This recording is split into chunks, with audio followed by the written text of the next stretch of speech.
Today, we need to talk about one of the most chilling events of the 20th century. We're going to dig into the haunting question that still surrounds it. Was what happened in Jonestown a mass suicide, or was it mass murder? Just look at this number, 918. On November 18, 1978, that's how many American civilians died in a single deliberate act.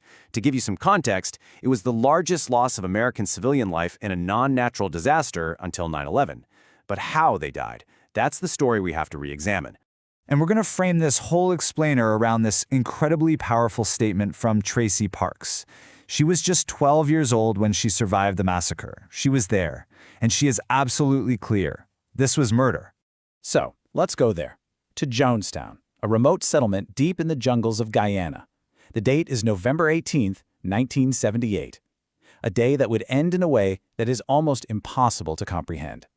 But to understand how it all ended so horribly, you have to go back to the beginning. Back to a charismatic and ultimately terrifying leader named Jim Jones and his organization, the People's Temple. Because, it didn't start with death. It started with the promise of a perfect world. On the surface, the People's Temple looked like a beacon of hope. Back in the 50s and 60s, Jim Jones was preaching racial equality, running free soup kitchens, building homes for the elderly. But behind that public facade, a much darker reality was taking hold. Jones demanded absolute, unquestioning loyalty, and he enforced it with paranoid control and, yes, physical abuse. So when journalists started digging around and exposing the abuse, Jones needed a way out. He needed to escape the scrutiny, so he moved his entire congregation to Guyana, promising this socialist utopia, a paradise free from the evils of the world.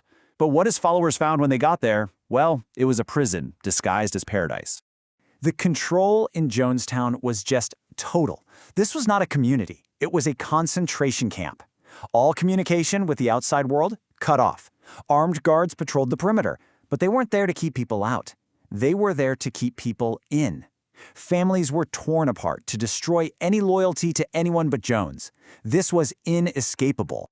And here's what's so crucial to understand. What happened on that final day was not some spontaneous tragedy. This timeline proves it was premeditated. As early as 1976, 2 years before the massacre, Jones was already stockpiling poison. He conditioned his followers through these terrifying rehearsals he called White Nights, where he'd make them practice the act of dying together. This was a long, cold, calculated plan. So what was the final trigger? Well, it came from the outside. Worried relatives back in the U.S. were pleading for someone to investigate. In response, a California congressman named Leo Ryan decided he would fly down to Guyana and see the truth for himself.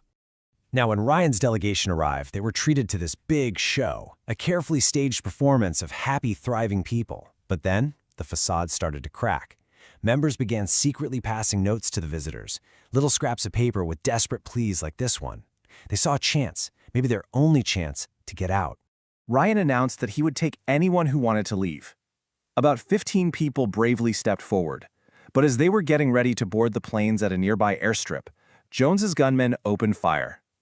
They murdered 5 people, right there on the tarmac, including Congressman Ryan himself, an NBC reporter, a cameraman, a photographer, and one of the temple members who was trying to escape.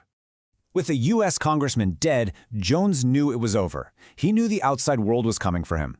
So back in Jonestown, he gathered everyone and told them a horrifying lie, that the Guyanese army was on its way to torture and kill them all. He declared it was time for what he called revolutionary suicide. This was not some peaceful, voluntary act. It was a methodical, horrific process. The children were killed first. Babies and toddlers had poison squirted down their throats with syringes. Older children were forced to drink the cyanide-laced drink. And for any adult who refused, well, armed guards were there to force the poison into them or simply shoot them. This was not a choice. This was an execution. And here is maybe the most telling detail of all. Jim Jones, the man who ordered over 900 of his followers to die by poison, did not take that poison himself. He was found with a gunshot wound to his head. He preached this ultimate sacrifice, but refused to make the same one he demanded of everyone else, including hundreds of innocent children.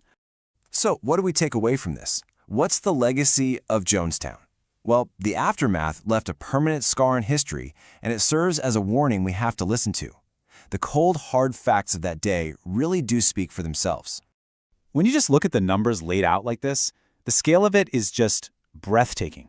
918 people dead. And look at this, 304 of them were children who cannot consent to suicide. In the end, only 33 people managed to escape into the jungle and survive. This wasn't a cult of believers choosing their own fate. It was the extermination of a captive population.